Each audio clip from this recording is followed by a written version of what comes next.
Hello दोस्तों, तो कैसे हैं आप लोग। तो भाई आपके सामने बेहतरीन व्यू के साथ राजस्थान का जैन टेम्पल, जिसे राणकपुर जैन टेम्पल भी कहते हैं। तो चलो कंप्लीट डिटेलिंग के साथ हम जानते हैं कि हम कैसे घूम सकते हैं राणकपुर जैन टेम्पल और इसकी क्या इतिहास है, क्या महत्वपूर्ण तथ्य है जैन टेम्पल को लेकर के। तो चलो शुरू करते हैं।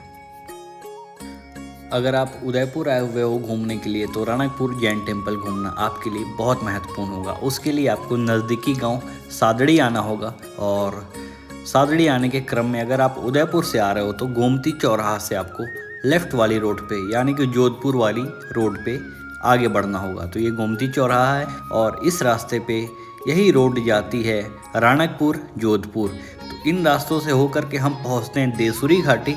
देसूरी के बाद आती है सादड़ी गांव, जहां से हमें लेफ़्ट लेकर राणकपुर टेम्पल के लिए आगे बढ़ना है। तो इसके लिए आप किसी भी माध्यम से आ सकते हो, सरकारी बस भी चलती है, आप प्राइवेट टैक्सी करके उदयपुर से आ सकते हो घूमने और बेहतरीन रोड ट्रिप को एंजॉय करते हुए आप पहुंच जाते हो राणकपुर। तो यहाँ पे आपको ठहरने के बहुत सारे ऑप्शन हैं, कई सारे रिजॉर्ट्स मिल जाएंगे, कई सारे होटल्स आपको मिल जाएंगे आपके बजट के अकॉर्डिंग। इन सब चीज़ों को कवर करते हुए हम पहुंच जाते हैं राणकपुर टेम्पल के मेन गेट पे।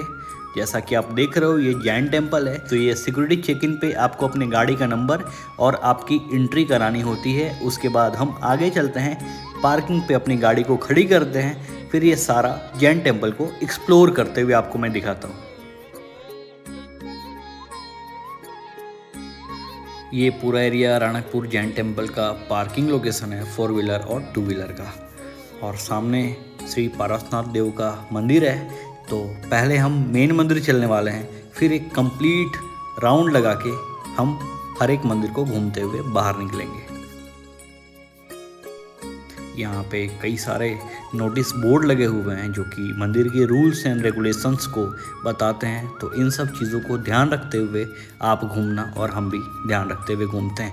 और बेहतरीन व्यू के साथ राणकपुर जैन टेम्पल आपके सामने, जो कि अपनी इतिहास और कलाकारी के लिए जाना जाता है और साथ ही साथ अपने अनगिनत खम्भों और पिलरों के लिए भी जाना जाता है। तो अब हमारे साथ आगे तक बने रहो और मैं आपको बताऊंगा इस मंदिर की क्या इतिहास है और इस मंदिर की क्या विशेषता है। सीन को देखो, लोकेशन को समझो और हम आगे बढ़ते हैं। तो ये सामने मंदिर के लेफ्ट साइड में ही जो मैं दिखा रहा हूँ, यहाँ पे आपको ऑडियो गाइड के माध्यम से आप मंदिर के इतिहास को जान सकते हो। साथ ही साथ आप यहाँ पे अगर फ़ोन लेकर के जाना है मंदिर के अंदर तो 100 रुपये का टिकट लेकर के जा सकते हो। तो फिलहाल हम कुछ सिनेमेटिक्स व्यू को कवर करते हैं, उसके बाद फ़ोन का टिकट लेके मंदिर में अंदर चलेंगे। सीन को देखो, एंजॉय करो, फिर हम आगे मिलते हैं।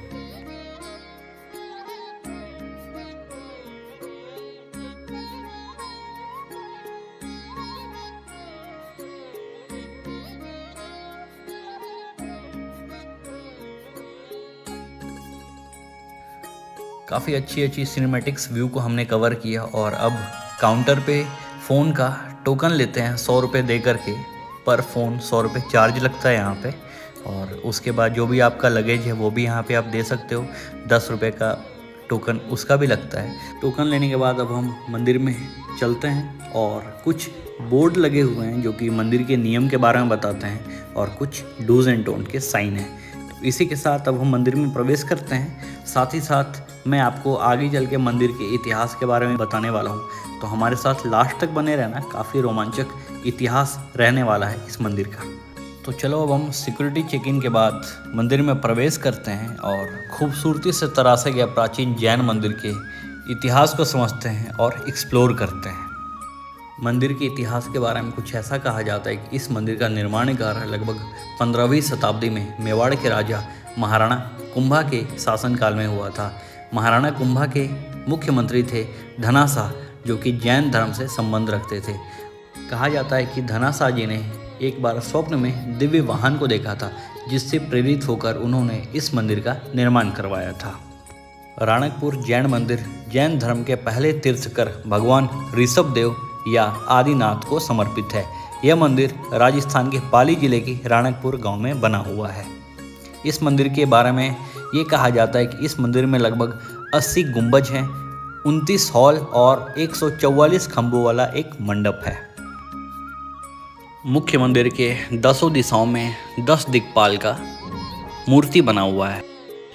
मुख्य मंदिर में ये जो आप घंटी देख रहे हो, ये नर नारी की जोड़ी है। एक से पतली आवाज़ और दूसरे से मोटी आवाज़ निकलती है, जिससे कि ओम की ध्वनि 4-5 किलोमीटर तक फैलती है, जिससे सुख और समृद्धि आती है।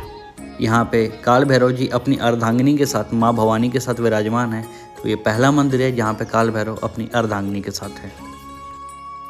अब मैं आपको मंदिर की एक परिक्रमा लगाते हुए हर एक लोकेशंस को कवर करता हूँ और आप इस मंदिर के व्यू को देखो। जो भी इम्पोर्टेंट पॉइंट रहती है मैं आपको बताता हूँ और आगे चलते हैं। आपको बताता चलो, इस मंदिर का निर्माण कार्य 1433 में शुरू हुआ था और 1496 में कंप्लीट हुआ। तो लगभग 63 साल का समय लगा था।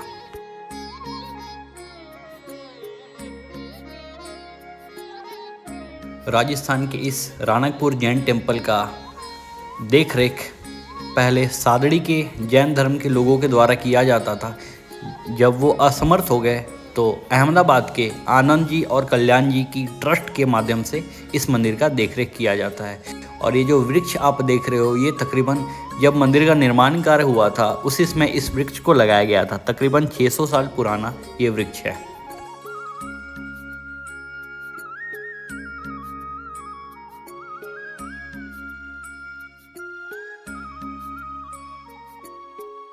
राणकपुर जैन मंदिर अरावली पर्वत श्रृंखला के बीचों बीच बसी हुई है। इसके आसपास आपको बहुत बेहतरीन हरियाली और हरे भरे पहाड़ देखने को मिलेंगे।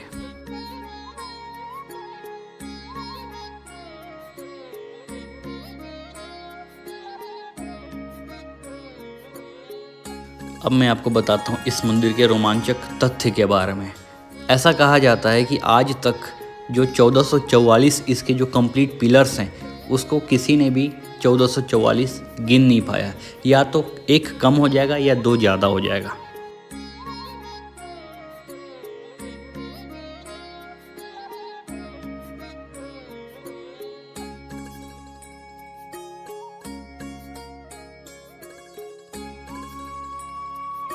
राणकपुर जैन टेम्पल को हमने अच्छे से घूमा, हर एक चीज़ को समझा, इतिहास को जाना और इसकी कलाकारी को समझते हुए अब हम बाहर निकलते हैं। आप देख रहे होंगे यहाँ पे इंडिया से ज़्यादा आउट ऑफ कंट्री के लोग ज़्यादा आते हैं। हमें यहाँ पे फ्रांस, न्यूजीलैंड, यूक्रेन और अमेरिका के लोग भी मिले थे। राणकपुर जैन टेम्पल के प्रीमिसेस में अंदर में ही आपको खाने पीने की उत्तम व्यवस्था उपलब्ध है, लेकिन आपको ये बात ध्यान रखना होगा कि आपके पास कैश होनी चाहिए। यहाँ पे किसी भी तरीके का ऑनलाइन ट्रांजैक्शन नहीं होता है। अब हम चलने वाले हैं राणकपुर डैम की तरफ, जो कि मंदिर से महज 3 किलोमीटर की दूरी पे ही है। और अगर आप अपना पीसफुल मोमेंट को एंजॉय करना चाहते हो तो राणकपुर डैम के पास आकर के सुकून के पल बिता सकते हो। तो इस वीडियो में हमने कंप्लीट जानकारी ली, इतिहास को समझा और काफ़ी करीब से जैन टेम्पल की कलाकारी को भी देखा। अगर आपको ये वीडियो अच्छी लगती है तो प्लीज़ लाइक करना, कुछ सवाल हो तो कमेंट करना और चैनल को सब्सक्राइब करना मत भूलना। भाई मिलता हूँ मैं आपसे नई वीडियो में नए लोकेशन के साथ। तब तक बाय बाय, टेक केयर।